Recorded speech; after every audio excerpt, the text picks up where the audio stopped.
tolong bujuk saya supaya sholat. Puasa saya lakukan, semua saya lakukan kecuali sholat. Ketika Allah perintahkan ibadah-ibadah yang lain, itu cukup perintah ayat saja turun. Allah perintah haji, ayat saja turun. Allah perintah puasa, ayat saja turun. Allah perintah bayar zakat, ayat saja turun. Tapi ketika Allah perintah sholat, tidak boleh ayat turun. Nabi dijemput oleh 2 malaikat, kemudian diajak naik, ketemu dengan Allah untuk menerima perintah ini. Kenapa? Karena perintah ini sangat penting. Mas, saya boleh dagang, bayar zakat sambil nyanyi. Saya boleh haji sambil nyanyi. Tawaf, labbaik Allahumma labbaik, labbaik la syarika laka labbaik. Boleh. Ya, saya bayar zakat boleh sambil nyanyi. Begadang jangan begadang. Kenapa? Sholat tak boleh. Allahu Akbar. Darah muda, darahnya pada batal sholat saya. Kenapa? Inilah puncak penghambaan kepada Allah.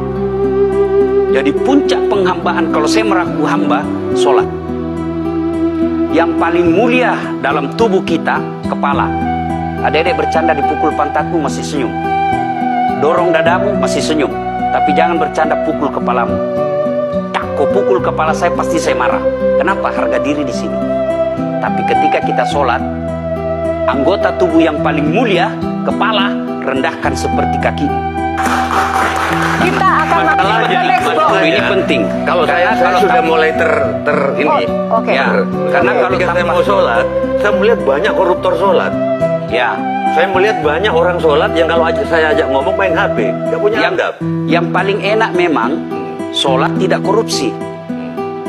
Yang paling nyaman memang, paling ideal sholat jujur. Tapi wala talbisul haqqa bil batil, kata Allah. Allah tidak mencampurkan antara hak dan batil. Sholatmu beda, puasamu beda, maksiatmu beda. Itulah sehingga Allah hadirkan 2 malaikat, Rakid dan Atid, mencatat yang baik di baik, yang salah salah. Tapi ini setan kan tidak membiarkan itu. Maka setan masuk. Nah, dia sholat tapi dia korup. Tapi Allah Maha Adil, maka ditimbanglah nanti mana yang lebih banyak, kebaikanmu atau keburukanmu. Kalau dia baik amalnya tapi tidak ada sholatnya, sia-sia. Kenapa? Passwordnya kebaikan itu, kuncinya itu adalah sholat.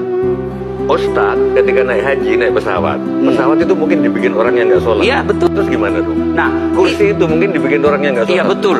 Terus? Nah, bagi orang yang tidak sholat itu, Allah nanti perlihatkan amalnya. Yang ciptakan listrik ini luar biasa amalnya. Iya. Saya bisa dakwah karena ada mic. Iya. Dan mic itu dari orang non-muslim yang Iya. ciptakan. Maka Allah nanti pamerkan. Ini kau punya amal. Ini 10 kuda, 10 miliar kau punya amal. Mana passwordnya? Mana kuncinya? Kuncinya itulah sholat. As-sholatu imanuddin, as-sholatu miftahul jannah. Sholat itu kunci kebaikan. Sholat itu tiangnya agama. Sebuah bangunan, dia bisa berdiri tanpa dinding. Sebuah bangunan, dia bisa kokoh tanpa atap. Tapi ketika bangunan tidak punya tiang, pasti tidak kokoh. Tiang itulah dalam agama sholat. Dia tidak husuk, tidak ada urusan. Allah tidak hitung kamu husuk atau tidak. Kamu datang deh sujud sama saya. Orang haji kan melempar 3 jumroh. 1 tiang, 7 batu. Kenapa tidak dikumpul saja itu? 1 kali lempar, tak, tak, tak. Kenapa? Kenapa mesti 3 hari dan kenapa mesti 3 titik? Itu pesan moralnya, melawan setan itu perlu napas panjang. Dengar azan, jangan pikir saya tahu duit tebar itu. Tidak usah kau sholat, nanti kau tua. Anggaplah pergi sholat, setan menyerah, tidak. Buru-buru kamu, buru-buru. Akhirnya apa? Wudhu tidak sempurna. Anggaplah Anda wudhu dengan sempurna, setan menyerah, tidak. Masuk masjid, tidak usah sholat sunnah, tidak usah sholat sunnah. Prinsipnya setan, kalau dia tidak bisa dikalah, jangan untung.